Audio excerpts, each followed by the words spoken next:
नमस्कार, candidate special में आपका स्वागत है। आपके साथ मैं हूं राज ठाकुर।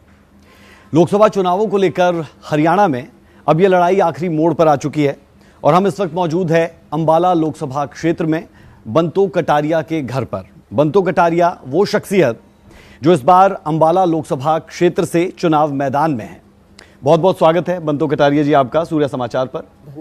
सबसे पहले हम जानना आपसे यही चाहेंगे कि जिस तरीके का ये चुनाव अब की बार और रतनलाल कटारिया जी जो मौजूदा सांसद यहाँ से थे, स्वर्गीय रतनलाल कटारिया जी के बाद आप पर पार्टी ने भरोसा जताया, कैसे फील हो रहा है जब गांव में जाते हैं, लोगों के बीच में जाते हैं? क्योंकि आप पहले भी जाते थे, उनके साथ लगातार बने रहते थे, लेकिन अब वो हमारे बीच में नहीं है, तो किस तरीके का प्यार लोगों का मिल रहा है और कैसा माहौल, कैसी भावनाएं उमड़ रही है? मैं आपको बताना चाहूँगी कि अम्बाला की जनता रतनलाल कटारिया जी को और देश के प्रधानमंत्री को तीसरी बारी प्रधानमंत्री बनाना चाहती है। और कटारिया जी के जाने के बाद वो कटारिया जी को भी बहुत याद करते हैं और वो चाहते हैं कि ये भाई हमारी एक तरह की श्रद्धांजलि होगी, 25 तारीख को हम वोट करेंगे। तो लोगों में एक ये बहुत ज़्यादा प्यार है अम्बाला की जनता में, और इसलिए जहाँ भी जाते हैं लोग स्वागत करते हैं और समर्थन देते हैं। तो जो लोग कई बारी कटारिया जी के सामने ही कई बारी ये कहते थे कि हमें अब मिले नहीं, तो वो लोग भी उनके जाने के बाद मतलब एक इतना प्यार जताते कि भैया ऐसा आदमी तो हमने कभी देखा ही नहीं, जो जैसे अंदर था वैसे ही बाहर था, इतने मन का साफ हर जोली मूड में ऐसा राजनेता हमने कभी देखा नहीं। तो लोगों के प्रति ये भावना है। भावनात्मक तौर पर आपके लिए कितना आसान, कितना मुश्किल ये जब लोगों के बीच में जाते हैं? अब उनका साथ नहीं है, लेकिन यादों में तो साथ है। देखिए, जो एक शरीर का आधा हिस्सा होता है वो चला जाए, उसकी कमी तो रहती है। और कटारिया जी एक वो शख्स थे कि जिनकी जीवा पे भी सरस्वती बैठी थी। तो मोदी जी भी कई बार ये कहते थे, जब कैबिनेट की मीटिंग अगर सीरियस होती थी तो उसको जोली मूड में करने का काम रतनलाल कटारिया जी ही करते थे। भैया ऐसा कोई चुटकुला छोड़ देते थे जिससे सब लोग हंसने लगते थे। वो उनके अंदर उन्हीं की क्वालिटी थी। मैं तो कभी मतलब ना ऐसी बन सकती ना वैसी, क्योंकि भगवान ने हर आदमी को अलग अलग सेंसिटिव और अलग वो सोचने का तरीका अलग, हर व्यक्ति का अपना अलग ही अंदाज होता है। तो कटारिया जी में अलग था, पर हाँ ये जरूर है कि अम्बाला की जनता उनको बहुत प्यार करती उनके जाने के बाद। आपकी आवाज़ में भी उस दर्द को मैं महसूस कर पा रहा हूँ और जनता भी शायद जब इस इंटरव्यू को देखेगी तो समझ पाएगी। रतनलाल कटारिया जी से बहुत सी भेंटें हुई। इसी घर में आखिरी इंटरव्यू उनका हमने चुनावों के दौरान किया था और उस वक्त आप मौजूद थी वहीं पर। वो वक्त भी बहुत याद आता है और उनका जो अंदाज़, जिस अंदाज़ की आप बात कर रहे थे जब टीवी डिबेट्स में हमारे साथ वो कई मरतबा बैठे, तो उनका बहुत बहुत ज़ोर कर अपनी बात को रखना, बहुत बहुत मुद्दों पर बात करना, वो खूब याद आएगा। लेकिन अब आगे की राजनीति आपको देखनी है। जब तक रतनलाल कटारिया इस सीट से रहे, 2009 मुझे याद आता है जब वो हारे, लेकिन हार का जो मार्जिन था वो महज 1-1.5% का था। 12,500 से बिल्कुल और 1-1.5% जो वोट मार्जिन था वो हारे थे। 2014 में जब जीते थे तो तकरीबन 26% ज्यादा वोटों से, और 2019 में और ज्यादा वो आंकड़ा हो गया था 28% में हम 3,40,000 से जीते थे और 19 में हम 3,43,000 से 45,000 से जीते थे। वो मार्जिन बड़ा ही था। तो कहीं ना कहीं वो चैलेंज भी है, वो बातें भी दिमाग में है कि उसे बढ़ाना है तो कैसे बढ़ाना है। जब लोगों के बीच में जा रहे हैं, रिस्पॉन्स कैसा मिल रहा है? लोगों के बीच में जाते हैं तो लोग, जो नरेंद्र मोदी जी ने 10 साल में काम किए, काम के प्रति भी ये लोग मोहर लगाना चाहते हैं। जैसे 22 जनवरी को ही राम जन्मभूमि का रामलला की प्राण प्रतिष्ठा की। तो जब हम गांव में जाकर कहते हैं कि भाई 25 तारीख को आपने वही करना है जो राम को लाए हैं, हम उनको लाएंगे, तीसरी बारी देश के प्रधानमंत्री नरेंद्र मोदी जी को बनाएंगे, तो लोगों में एक जोश है इस चीज़ को लेके भी। और जो नरेंद्र मोदी ने 10 साल से काम किए, एक छोटे से व्यक्ति से लेके, क्योंकि जब 14 में सबसे पहले बने तो लाल किले से खड़े होकर ये कहा था देश के प्रधानमंत्री ने कि मैं छोटा आदमी हूँ, छोटे छोटे काम करूँगा। तो सबसे पहले स्वच्छ भारत मिशन ही शुरू किया 11 करोड़ शौचालय बनाकर मेरी बहनों को इज्जत घर देने का काम किया। फिर दूसरा था बीपीएल परिवारों के लिए कि जो मेरी बहन बेटी है धुएं में चूल्हे पर रोटी पकाती हैं, कई बीमारियों से ग्रस्त हो जाती हैं, तो उनको भी ये 12 करोड़ बीपीएल परिवारों को फ्री में सिलेंडर और चूल्हा देकर उनको धुएं से मुक्त करा। और जब जनधन खाते खुल रहे थे तो कांग्रेस वाले बड़े चिल्ला चिल्ला के कहते थे कि इनमें पैसे कहाँ से आएंगे। मैं हमेशा कहती हूँ कि वो ठीक ही चला रहे थे। उनके प्रधानमंत्री ने कहा था पूर्व में मनमोहन सिंह ने कि पैसे क्या पेड़ पे लगते हैं, जो मैं तोड़ के दे दूं, विकास कहाँ से होंगे। उनके तो घोषणा पत्र में भी 1 लाख रुपए देंगे। तो आज देश के प्रधानमंत्री ने एक अंत्योदय से लेकर एक बड़े बिजनेसमैन तक सबका विकास किया है और हर फील्ड में काम किया। अरे अब तो देश के प्रधानमंत्री ये कहते हैं कि तीसरी बार अगर आप मुझे बनाते हो, ये तो एक ट्रेलर है, पिक्चर अभी बाकी है। तो देश का प्रधानमंत्री के साथ आज हिंदुस्तान की जनता, जो देश के 140 करोड़ भाई और बहन मोदी जी का परिवार है, वो सब चाहता है कि देश के प्रधानमंत्री तीसरी बारी नरेंद्र मोदी जी बने। अगर बात करते हैं, दिग्गज इन तमाम सीटों से काफ़ी है, जिसमें कंवरपाल गुर्जर का जिक्र होगा, जिसमें अनिल विज का जिक्र होगा, असीम गोयल का जिक्र होगा, ज्ञानचंद गुप्ता का जिक्र होगा जो मौजूदा स्पीकर है। कितना सपोर्ट उनसे आपको मिल पा रहा है? क्या हर कदम पर आपके साथ हैं? देखो, ये अंबाले का सौभाग्य है कि जब से हरियाणा बना, अरे या मैं तो ये कह सकती हूँ जब से देश आज़ाद हुआ, पहली बार देश के प्रधानमंत्री ने अंबाला को इतनी बड़ी सौगात दी है कि हमारे अंबाला से प्रदेश के अध्यक्ष भी हैं, मुख्यमंत्री भी हैं भाई नायब सिंह सैनी जी। अरे हमारे अंबाला में ही पंचकुला में स्पीकर भी हैं ज्ञानचंद गुप्ता जी। तो जमुनानगर चले जाओ, हमारे पहले अध्यक्ष थे कंवरपाल जी और अब मंत्री हैं। तो तीनों में ही हमारे सरकार की भी भूमिका है और पार्टी की भी। तो इस नाते सब अपने अपने काम पे लगे हुए हैं। और भाई अनिल विज की बात करो, उन्होंने तो इतना आशीर्वाद दिया। जब मैं गई थी तो कहने लगे कि भाई आप एक बार आओ, त्रिदेव की बैठक बुला के 2500 लोग वहाँ थे। तो उन्होंने कहा आपका काम खत्म है, ये मेरी ड्यूटी है भाई, जितनी से कटारिया जी को जिताया था उससे डबल आपको जिता कर भेजूँ। लेकिन विपक्षी आरोप भी लगाते हैं, जब हम उनसे सवाल करते हैं कि कांग्रेस पार्टी में अंतरकलह है, तो वो विज का नाम छोड़ देते हैं और कहते हैं कि वो पहले भी सपोर्ट नहीं करते थे और अभी भी सपोर्ट नहीं करेंगे। आप उनकी वीडियो देख लो, और रोज भेजते हैं। सुबह वार्ड में डोर टू डोर करती है उनकी टीम, शाम को मार्केट करते हैं। अरे उनका क्या, सुबह बैठ के चाय तो पीते हैं पब्लिक में बैठ के विजय रतन चौक। तो कैसे कह सकते हैं? आज तक एक स्टेटमेंट बता दो कि मोदी के खिलाफ दी उन्होंने, वो अरे कमल के फूल के खिलाफ दी। विपक्ष के पास कुछ है ही नहीं, स्वाय झूठ बोलने के। कटारिया जी कह रहे थे राहुल गांधी ना एक ट्रक भर के निकलता है दिल्ली से, जम्मू तक झूठ बांटता ही चला जाता है, उनके पास कुछ है ही नहीं। अरे अब तो उनके पास वो भी नहीं रहा। तो हरियाणा में एक कहावत है कि भाई कहीं का पत्थर कहीं का रोड़ा, भानुमती ने कुंभा जोड़ा। और ये अपने इधर उधर के लेके इंडी गठबंधन बना रखा। एक उनका सेंटर जेल में ही सरकार चला रहा है। तो कांग्रेस कहाँ है? मुद्दों पर आ जाते हैं। अगर बात करते हैं अम्बाला लोकसभा क्षेत्र की, आईएमटी का मुद्दा है, रेल का मुद्दा है, कुछ ऐसे रूट्स हैं जिन्हें लेकर लोग लगातार बातें करते हैं कि शुरू होने चाहिए। बात मेट्रो की भी है क्योंकि ट्राई सिटी के अंदर पंचकुला आता है, पंचकुला अम्बाला लोकसभा क्षेत्र का हिस्सा है। इन तमाम चीज़ों पर कैसे आप काम करेंगे? और कहीं ना कहीं सीवर की व्यवस्था, इसे लेकर बहुत सवाल उठते रहे हैं। इन तमाम चीज़ों पर कैसे काम करेंगे, खासतौर पर मेट्रो को लेकर? 10 साल में हमारी सरकार ने, जहाँ हम बैठे पंचकुला में या माता मनसा देवी में, ये आयुष की सबसे बड़ी यूनिवर्सिटी बनाई, देश के प्रधानमंत्री ने नींव रखी थी। उसका कुछ हिस्सा बन गया और शुरू भी हो गया, पर जब उसकी ओपनिंग होगी तो देश के प्रधानमंत्री की इच्छा भी है कि मैं खुद आऊँ, क्योंकि हमारे जब प्रभारी थे तो पंचकुला में ही रहते थे हमारे प्रधानमंत्री जी। तो माता मनसा देवी से उनका बहुत लगाव। निफ्ट पंचकुला में स्मृति ईरानी जी उसकी भूमि पूजा करके गई थी, पीयूष गोयल जी उसका उद्घाटन करके गए थे। और पीयूष गोयल जी ने कहा था कि मैं खुद साथ थी, कटारिया जी थे, ज्ञानचंद गुप्ता जी थे, कि पूरे देश में 17 में से एक अम्बाला लोकसभा में है, पंचकुला में। अरे अपने जमुनानगर में पासपोर्ट बनवाने के लिए पहले चंडीगढ़ आते, तो वो 10 साल में ही हमने पासपोर्ट का ऑफिस खोला।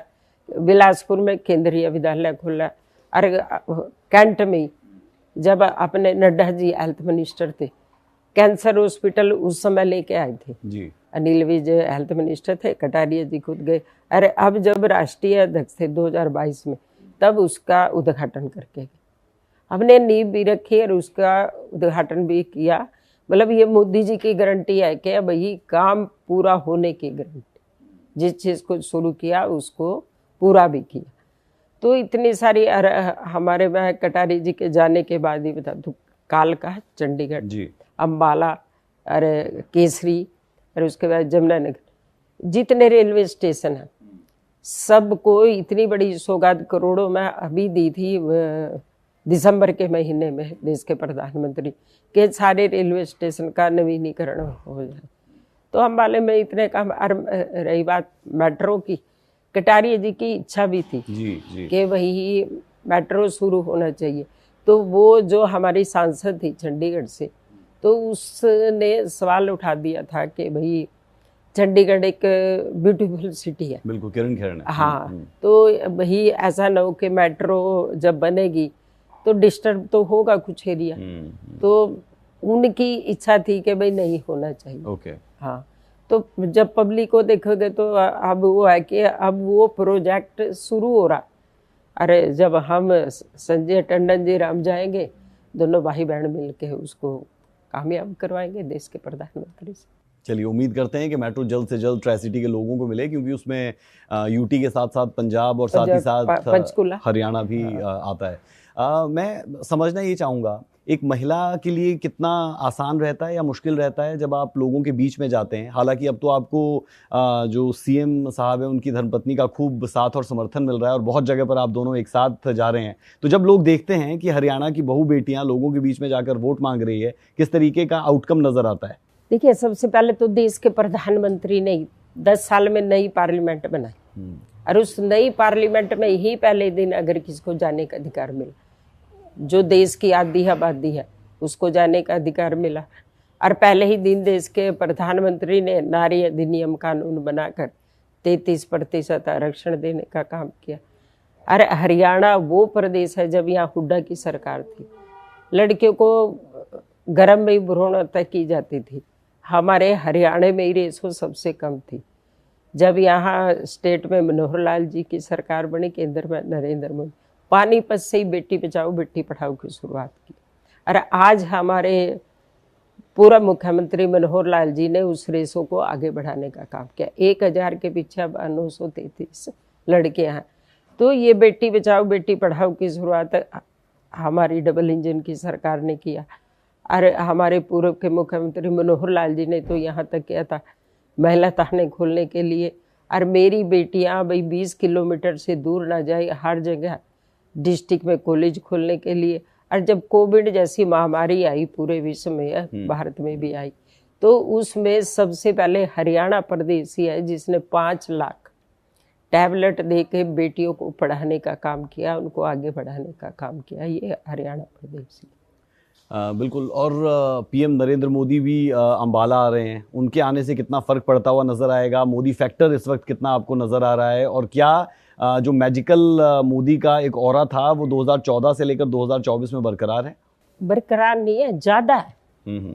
2014 में जब मोदी जी ने कहा था कि लाल किले पे ही खड़े होकर कहा था कि मैं छोटा आदमी हूँ, छोटे छोटे काम करूँगा। मेरी माँ तो पड़ोसियों के यहाँ बर्तन मांझ कर मैं चाय बेच बेच कर किए भी है। सबसे पहले स्वच्छ भारत मिशन शुरू किया, 11 करोड़ शौचालय बनाकर बहनों को इज्जत घर देने का काम किया।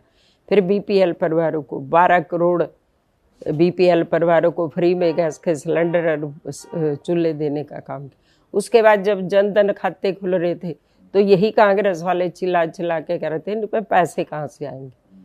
और आज उनकी पेंशन 3000 रुपये डायरेक्ट खाते में आती है, किसान सम्मान निधि 6000 रुपये डायरेक्ट खाते में आती है।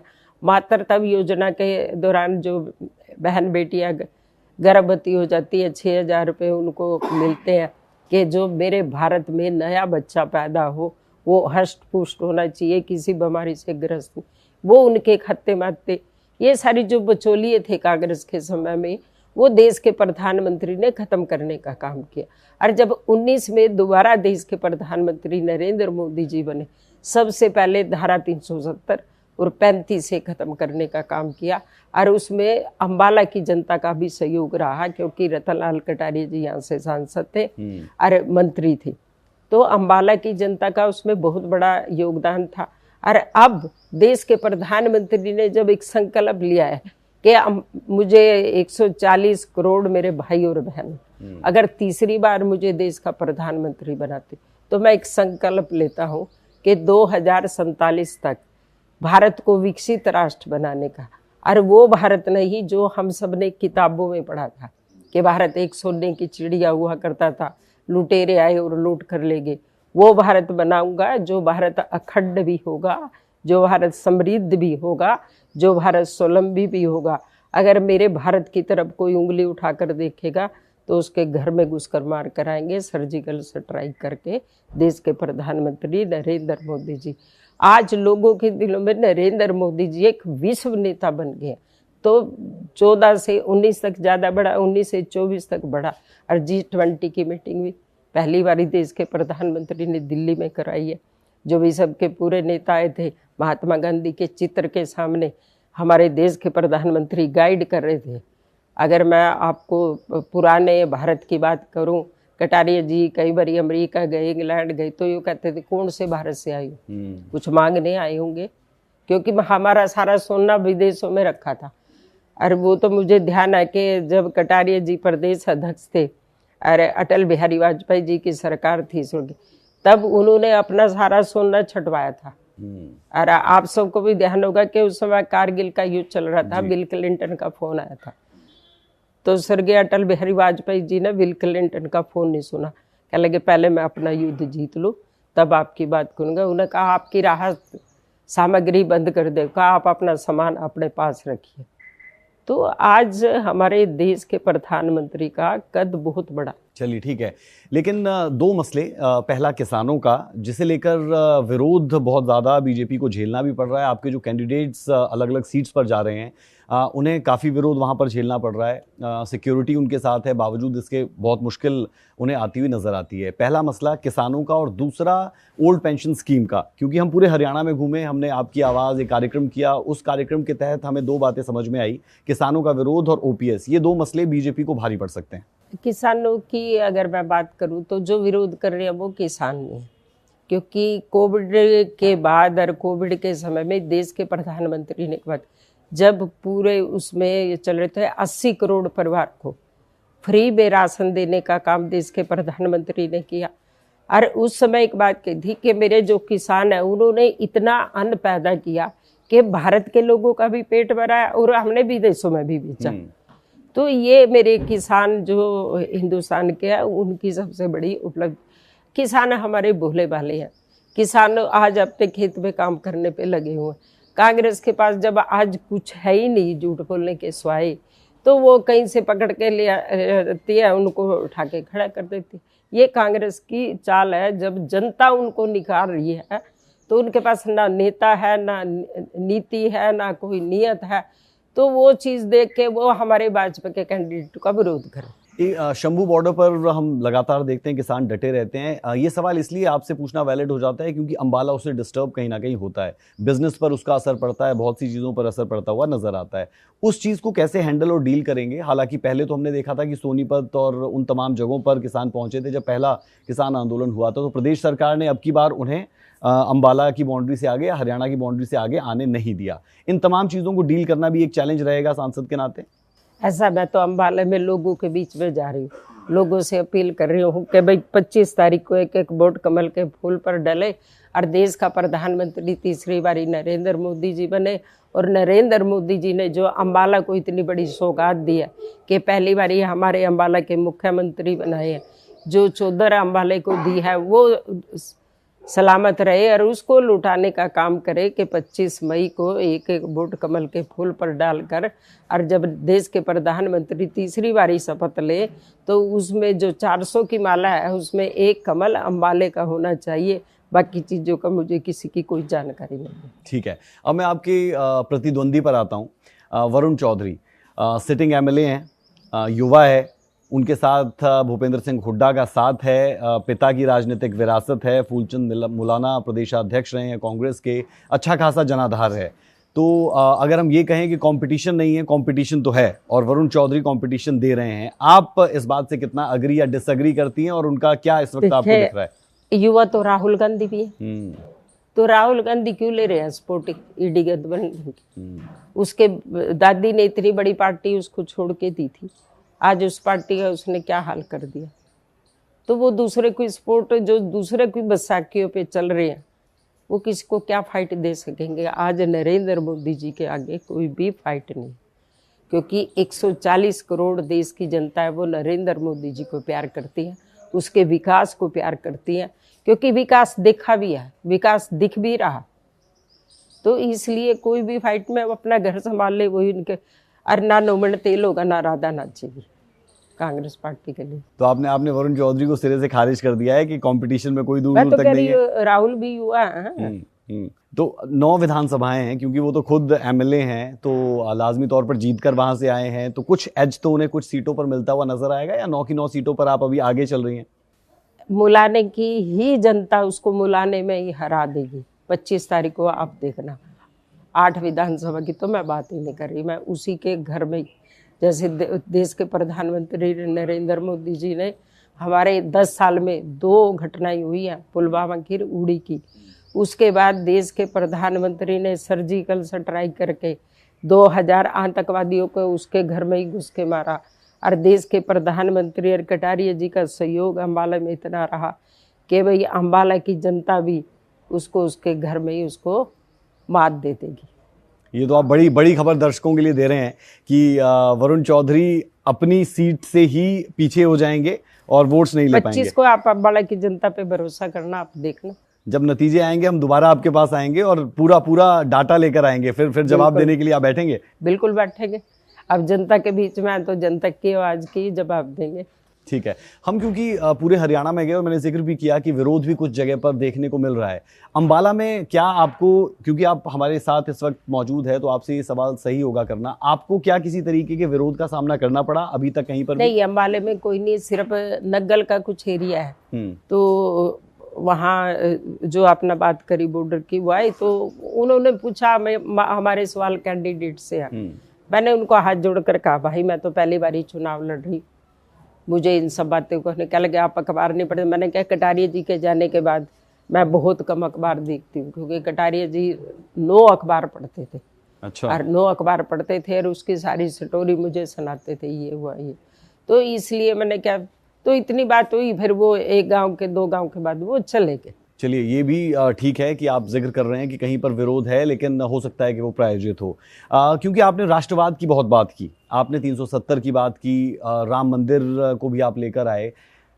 क्या इन मसलों पर भी वोट पड़ेगा, या फिर क्षेत्रीय मुद्दे हावी रहने वाले हैं, जो काम नहीं हुए वो ज्यादा याद रखे जाते हैं, वो एक चैलेंज नहीं रहेगा? देखो, अक्टूबर में भारत विकसित संकल्प यात्रा हर गांव में गई, और वो जो 35 परियोजनाएं लेके वो अपनी सरकार की तरफ से हर गांव में गई, बड़े गांव में, छोटे गांव में।